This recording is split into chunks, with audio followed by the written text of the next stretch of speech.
Decision that was made Friday, and read you something from George Washington University law professor Jonathan Turley, who said the president is using executive power to do things Congress has refused to do, and that does fit a disturbing pattern of expansion of executive power under President Obama. In many ways, he has fulfilled the dream of an imperial presidency that Richard Nixon strived for. This is a president who is now functioning as a super legislator. Why did you, A, wait this long to do this, and B, isn't the appropriate place to make these decisions Congress, which passes the laws, immigration law in particular? Well, first let's start with, this is a decision the Department of Homeland Security made.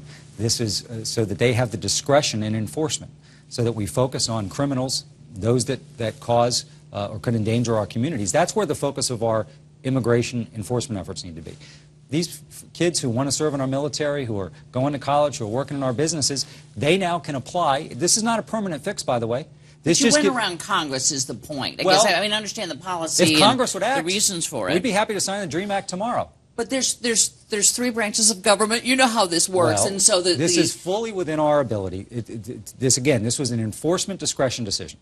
So this is not some permanent. This is not amnesty. This is not citizenship. This gives these hardworking kids who are here through no fault of their own, who are going to staff our labs, start our businesses, serve our military, the ability for a 2-year period to apply for work authorization. We need a permanent fix. The only way to do that, we agree, is for Congress to pass the DREAM Act. Sadly, by the way, Governor Romney has said he would veto the DREAM Act. So if you're looking for progress on immigration and on the DREAM Act, you're not going to find it with Governor Romney. As it currently stands. He was looking at a different one that Marco Rubio was putting up. But let me move you on to another part of this, and that is Governor Romney says, as actually some of your Democratic friends have said, this was a political move. You all wanted to infuse some enthusiasm into the Latino voting base. No, this is not a political move. This builds on a lot of steps that we've already taken. You could have done it last year. You could have done it the year before. You could have done it the year before that. We've been trying to get the DREAM Act done. We've been trying to pass immigration reform.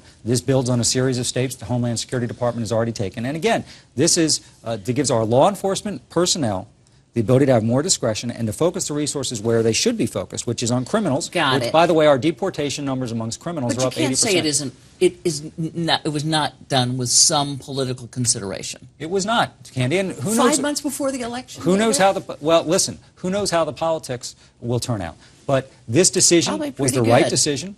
Well, we'll see. You know, I've ceased making predictions on things because we'll see how.